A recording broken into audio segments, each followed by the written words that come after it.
بسم اللہ الرحمن الرحیم۔ السلام علیکم ورحمۃ اللہ وبرکاتہ۔ 24 جون 1944 کو 1:30 دوپہر کے وقت لاہور کے علاقہ میزنگ کے رہنے والے محمد صدیق عرف رفیق صابر ممبئی میں قائد اعظم محمد علی جناح رحمہ اللہ کے مکان پر آیا۔ دربان کے استفسار پر اس نے بتایا کہ وہ قائد اعظم سے ملنا چاہتا ہے۔ دربان اسے قائد اعظم کے سیکرٹری سید احمد یعقوب کے پاس لے گیا۔ سیکرٹری کے استفسار پر اجنبی نے کہا کہ مسلم لیگ اور دوسرے مسائل پر وہ قائد اعظم سے گفتگو کرنا چاہتا ہے۔ سیکرٹری نے اسے کہا کہ قائد اعظم کا اصول یہ ہے کہ ملاقات کرنے کے لیے پہلے سے وقت متعین کر دیتے ہیں۔ چونکہ آپ نے قائد اعظم سے ملاقات کے لیے وقت مقرر نہیں کیا، اس لیے بہتر ہے کہ پہلے آپ وقت مقرر کر لیں اور پھر جو موضوع وقت قائد اعظم ملاقات کے لیے مقرر کریں اس وقت آپ تشریف لائیں۔ اجنبی نے اصرار کیا کہ میں نے ہر حالت میں قائد اعظم سے ملاقات کرنا ہے۔ سیکرٹری خاموش ہو گئے اور اجنبی وہی بیٹھ کر اردو میں ایک خط لکھنے لگا۔ اس دوران قائد اعظم کوئی فائل لینے کے لیے سیکرٹری کے دفتر تشریف لائے۔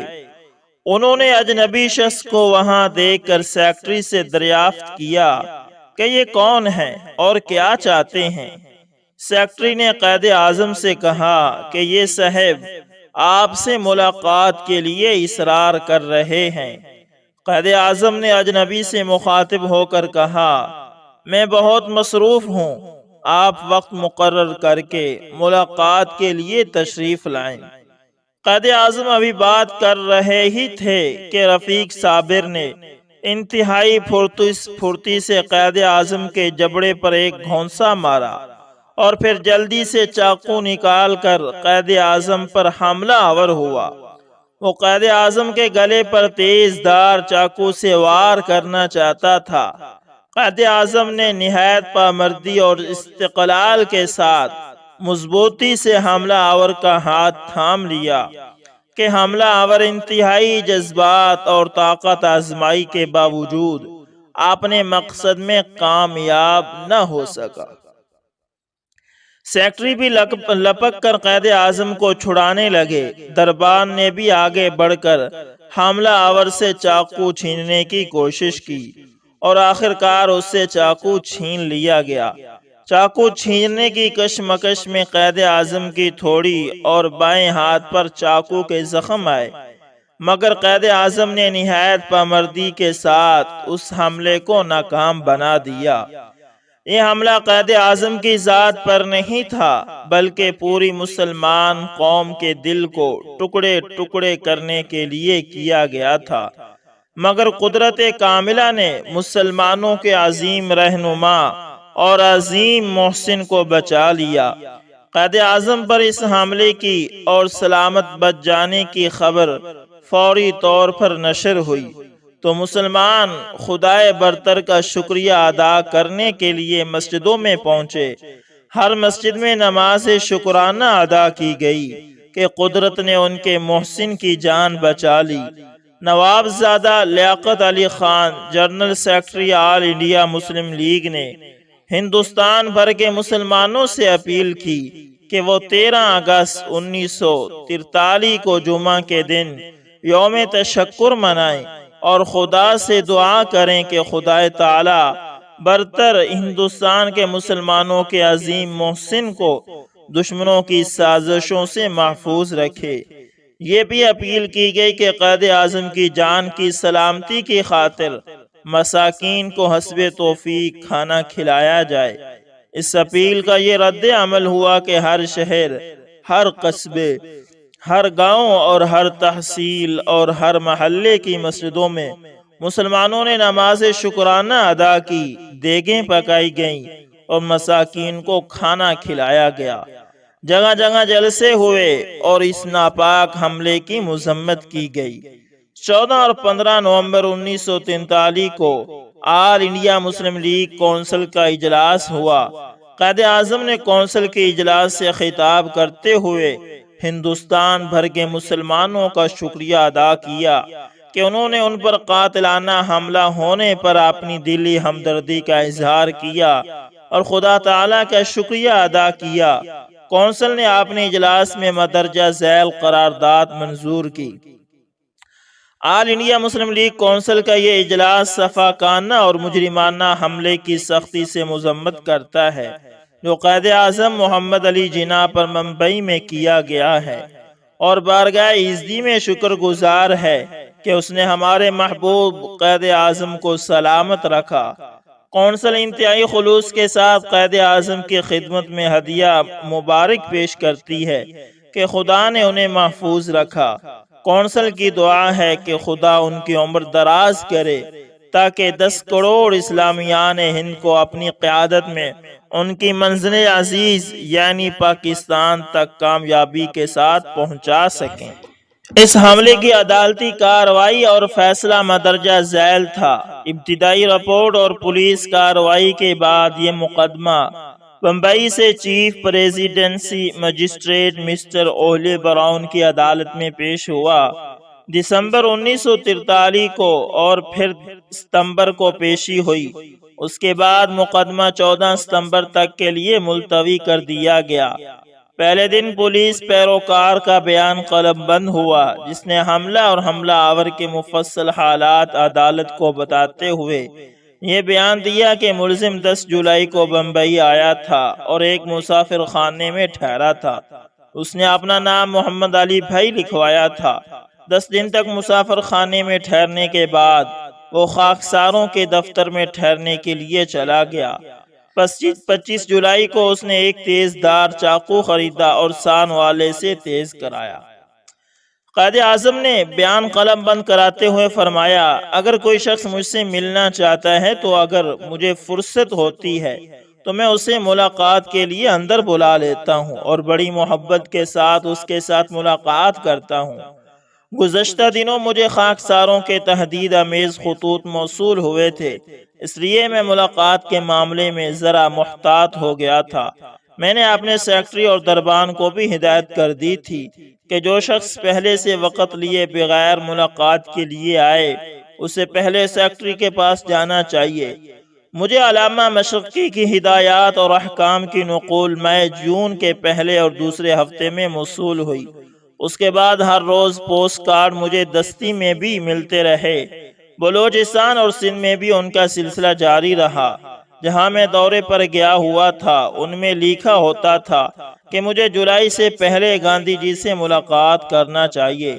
میں کسی قدر پیچھے کو لڑکھڑایا، اتنے میں اس نے پھرتی سے ایک چاقو نکالا اور مضبوطی سے اپنے ہاتھ میں لے لیا۔ یہ چاقو کھلا ہوا تھا، ملزم میری گردن پر وار کرنا چاہتا تھا۔ یہ چاقو اس نے اپنی واسکٹ کی جیب سے نکالا تھا۔ چاقو نکالنے اور میری طرف جھپٹنے میں اس نے بڑی پھرتی سے کام لیا اور اپنی حفاظت کے فوری جذبے کے تحت میں نے ملزم کے چاقو کے وار کو بچانے کی کوشش کی۔ خوش قسمتی سے ملزم کی کلائی میری گرفت میں آ گئی اور اس کا نشانہ خطا ہو گیا۔ اس کا چاقو میری تھوڑی تک پہنچا اور وہاں ایک خفیف سا زخم آیا۔ اس کے بعد کشمکش شروع ہو گئی۔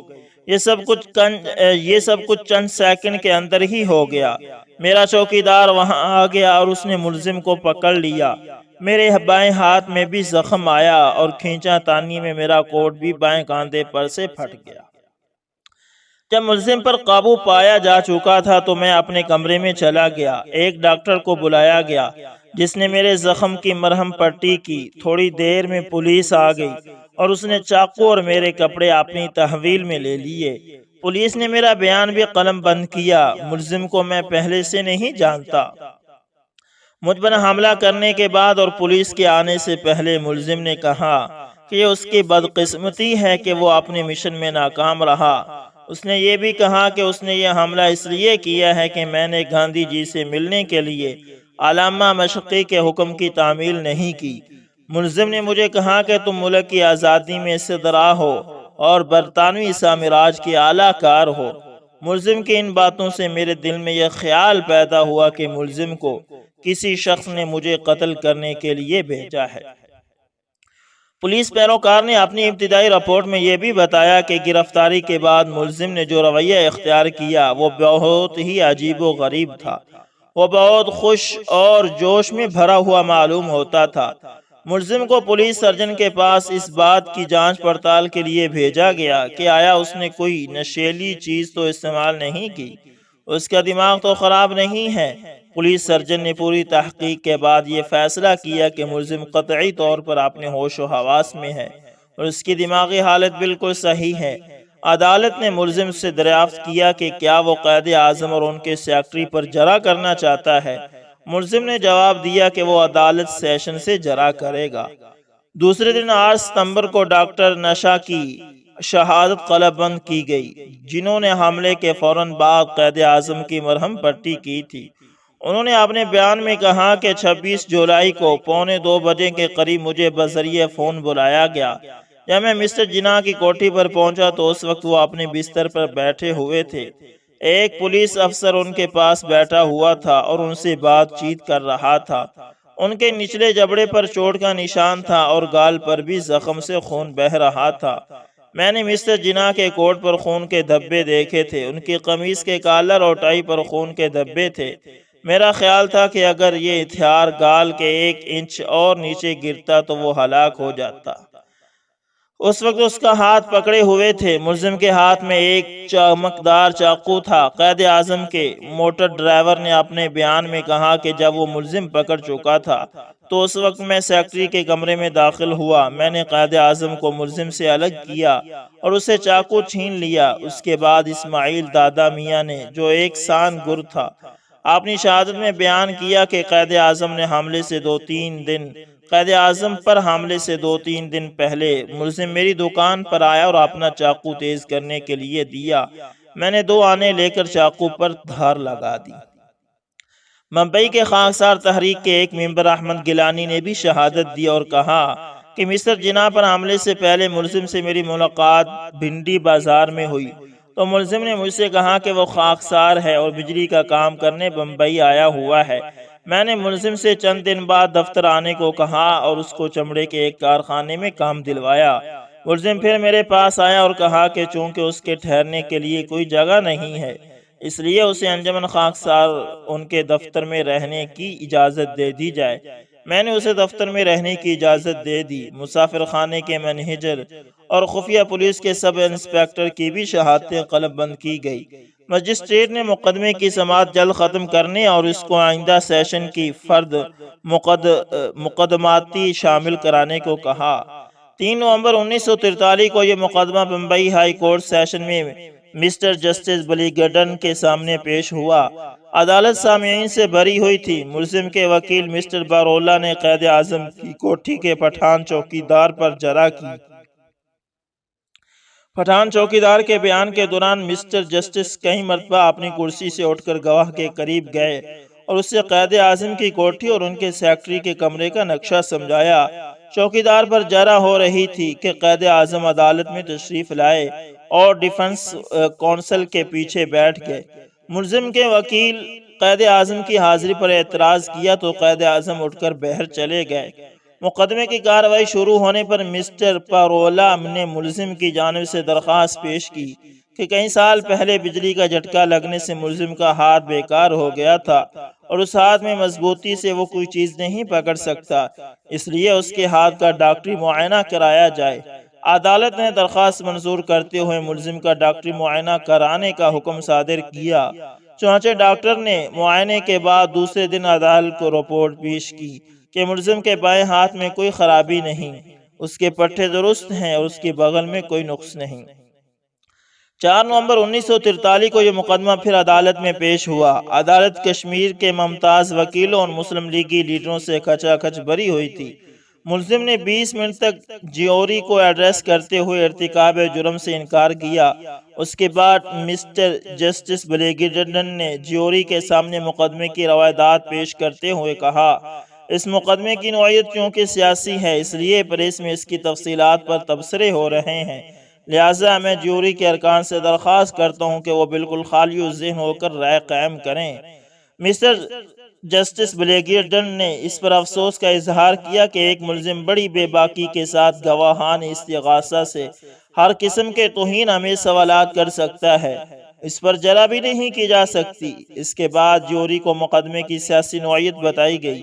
جیوری کے ارکان نے اپنی متفقہ رائے دی کہ ملزم نے ارتکاب جرم کیا ہے۔ اس کے بعد مسٹر جسٹس بلیگیرڈن نے ملزم سے مخاطب ہو کر کہا کہ چونکہ تمہارا مقدمہ معمولی نوعیت کا نہیں ہے، اس لیے میں تمہارے حق میں یہ سمجھنے کے لیے تیار ہوں کہ تم نے ایسے جذبات کے متحد یہ حرکت کی ہے جو کسی طرح احترام کے مستحق نہیں۔ میں یہ بھی کہتا ہوں کہ تم نے یہ حرکت مسٹر جناح سے ذاتی مخالفت کی بنا پر کی ہے۔ خواہ تم کتنے ہی گمراہ کیوں نہ ہو، لیکن تم اپنے وطن کو خوشحال اور مسرور دیکھنا چاہتے تھے، اور تم مسٹر جناح کو اس راہ میں سنگے گراں سمجھتے تھے۔ لیکن کسی ایسے ملک میں خوشی اور شادمانی کا دورہ نہیں ہو سکتا جہاں سیاسی یا کسی دوسری مقصد کے لیے قتل کو قابل نظر اندازی سمجھا جائے۔ میں محسوس کرتا ہوں کہ تمہیں کم از کم سزا دی جا سکتی ہے، وہ 5 سال سخت قید کے ہیں۔ تو دوستو، یہ تھی کہانی ہمارے لیڈر کی، آپ نے سن لی ہے۔ امید کرتا ہوں ویڈیو اچھی لگی ہوگی، پسند آئے لائک شیئر کمنٹ لازمی کریں، اور جزاکم اللہ خیر۔